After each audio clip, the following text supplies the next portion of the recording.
पर जाकर अपनी जान दे दूं। अगर इस दुनिया में जिंदा रहूंगी तो कोई मेरा सहारा देने वाला नहीं है। न मरे न मरे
लेकिन मैं तेरे साथ कभी नहीं जाऊंगी।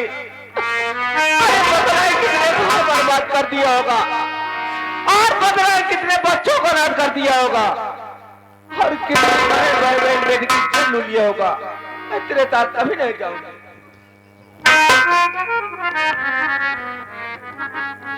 नादान लड़की तो भाई से ईमान का डाकू है और बहन को बहन समझता है, हर बात को बात समझता है। हमारा काम अमीरों का धन लूटना और गरीबों में दान कर देना।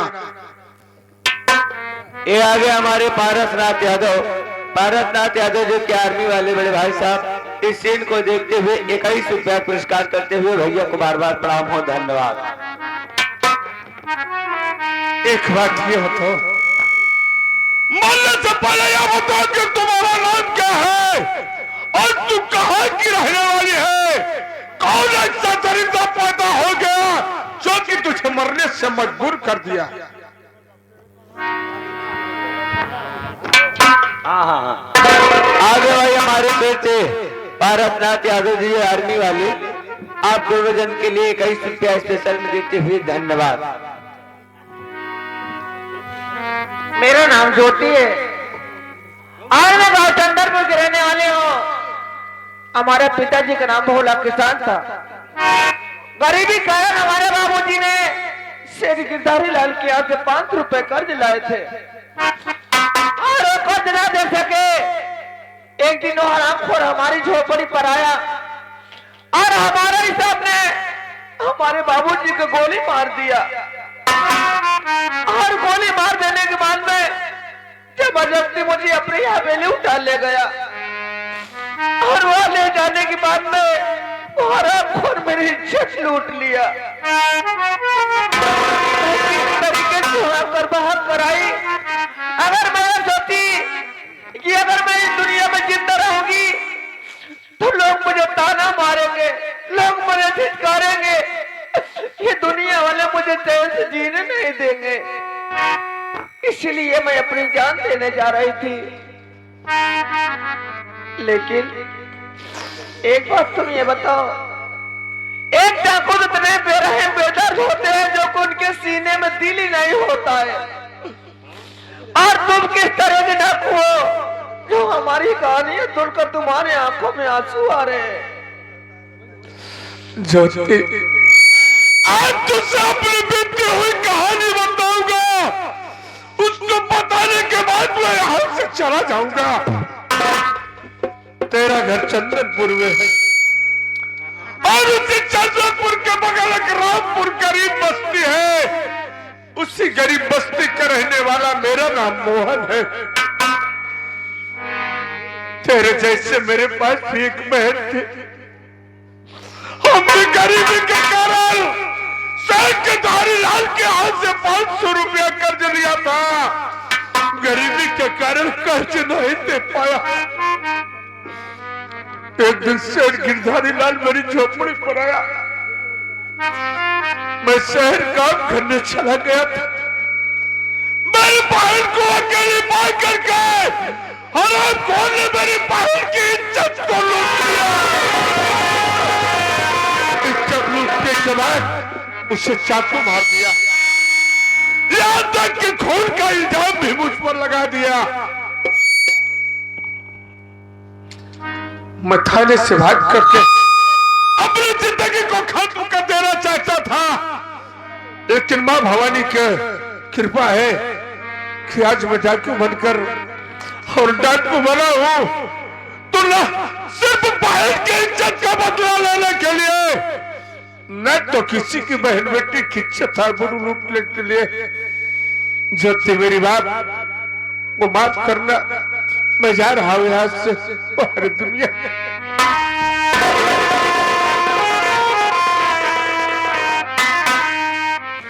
भैया मुझे माफ कर दो।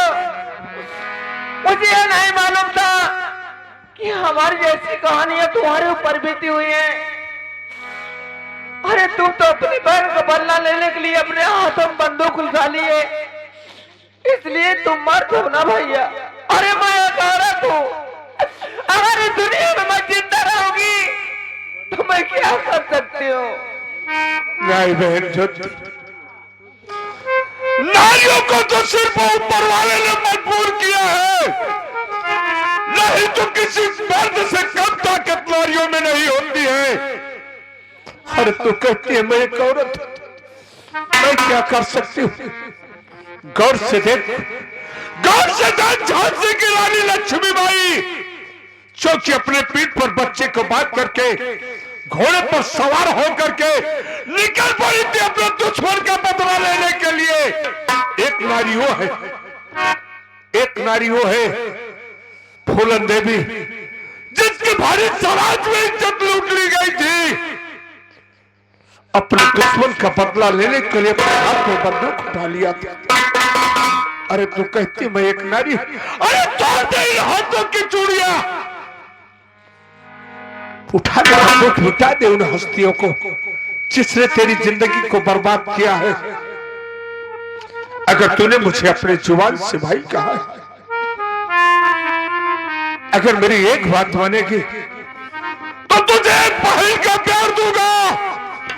जब तक दुनिया में जिंदा रहूंगा तब तक तेरे ऊपर आंच नहीं आने दूंगा। क्या बात है, बोलो क्या कहना चाहते हो?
दुल्हन के चाचा और दुल्हन के पिता की तरफ से, दुल्हन के चाचा और दुल्हन के पिता की तरफ से आप दोनों जन के लिए 51 रुपया स्पेशल में देते हुए आशीर्वाद के कामना बाद धन्यवाद। चलिए भैया, मैं तुम्हारे साथ चलने के लिए तैयार हूँ। लेकिन बहन ज्योति, मैं उस जमींदार धारीलाल की हवेली पर बुजदिल की तरह नहीं चलूंगा। तेरे चुनौती के साथ चलूंगा। देखता हूँ साले के कितनी बाजुओं में ताकत है। चल इसी जंगल में किसी इंसान का तलाश करूंगा, उसके बाद उससे चाहे डर बस चाहे लव बस एक काम उसको मेरा करना होगा। ठीक है भैया, आओ चला जाए। चलो।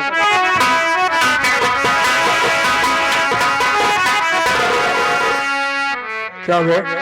सरदार जी, ऐसा लगता है तू तो इस बियाबान जंगल में पुलिस का मुखबिर लगता है ना? नहीं सरदार जी नहीं, मैं किसी पुलिस का मुखबिर नहीं हूँ, बल्कि मैं भी एक गरीब असहाय लाचार व्यक्ति हूँ। मैं भी दर बदर की ठोकर खा रहा हूँ। मैं किसी थाने से किसी पुलिसकर्मी का मुखबिर नहीं हूँ सरदार। किस इंसान का तलाश कर रहा है? सरदार जी, इस जंगल में मैं इसलिए भटक रहा हूँ कि मेरा भी एक भाई था, मेरा भी एक दोस्त था। उसी दोस्त को अपने मैं इसी जंगल में ढूंढ रहा हूँ। और आज आप जिस जगह खड़े हैं, इसी जगह पर कभी मैं और मेरा भाई मोहन खड़ा हुआ करता था। आज मैं अपने उसी मोहन भाई का तलाश कर रहा हूँ कि अगर आज मेरा मोहन भाई मुझसे मिल जाता तो मैं हंसते हंसते अपनी जान को गवा देता।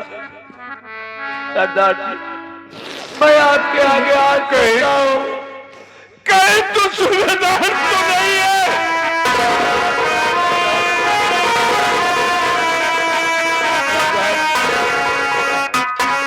आप मेरा नाम सुनते ही आपकी आंखों में आंसू। सूबेदार, आज तेरी दी हुई जिंदगी आज तेरे सामने सलामत खड़ी है। वही तेरा भाई मोहन। नहीं, मुझे नहीं विश्वास है। मेरा भाई मोहन सब कुछ कर सकता है, लेकिन डाकू नहीं बन सकता। नहीं, आंखों पे मुझे विश्वास। कहा जाए कि जब गरीब इंसान दर बदर की ठोकर खाते खाते उग जाता है बाबू, या तो मौत आत्महत्या कर लेता है या तो बगावत का झंडा गाड़ देता है। मुन्ना भैया, क्या तू एक काम मेरा करेगा? भैया, एक काम नहीं, मैं आप जो कहें वो करने के लिए तैयार हूँ। तुम्हें एक बार सेठ गिरधारी लाल की हवेली पर जाना होगा। भैया, आप भूल रहे हैं, मैं जिस मौत के मुंह से वापस आया हूँ, आप मुझे फिर उसी मौत के मुंह में ढकेल रहे हैं। भैया नहीं मुन्ना, तू आगे आगे चलेगा, पीछे से मैं आ रहा हूँ। वो साला तेरा बाल बांका नहीं कर सकता है। एक कागज और कलम ले आओ। ठीक है भैया।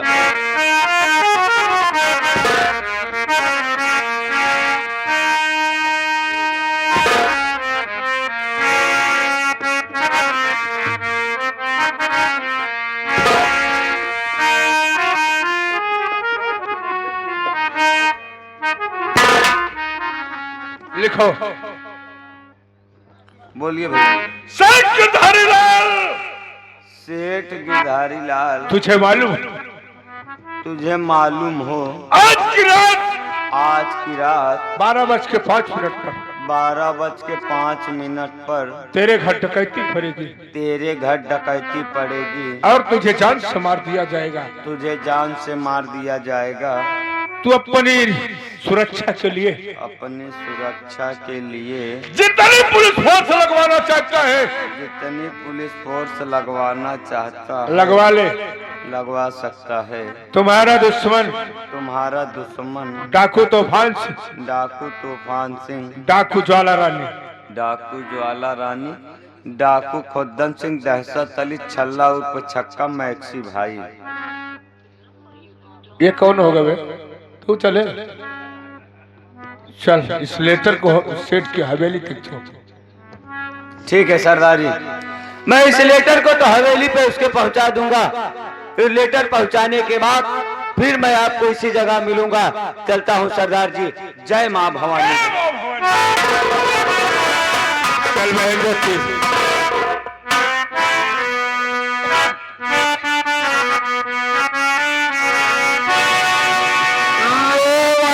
सारी दुनिया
आगे हमारे मित्र है पुनः पारसनाथ यादव जी आर्मी वाले, उनकी तरफ से 50 के नोट में से 21 रुपया पुरस्कार। धन्यवाद प्रयागराज।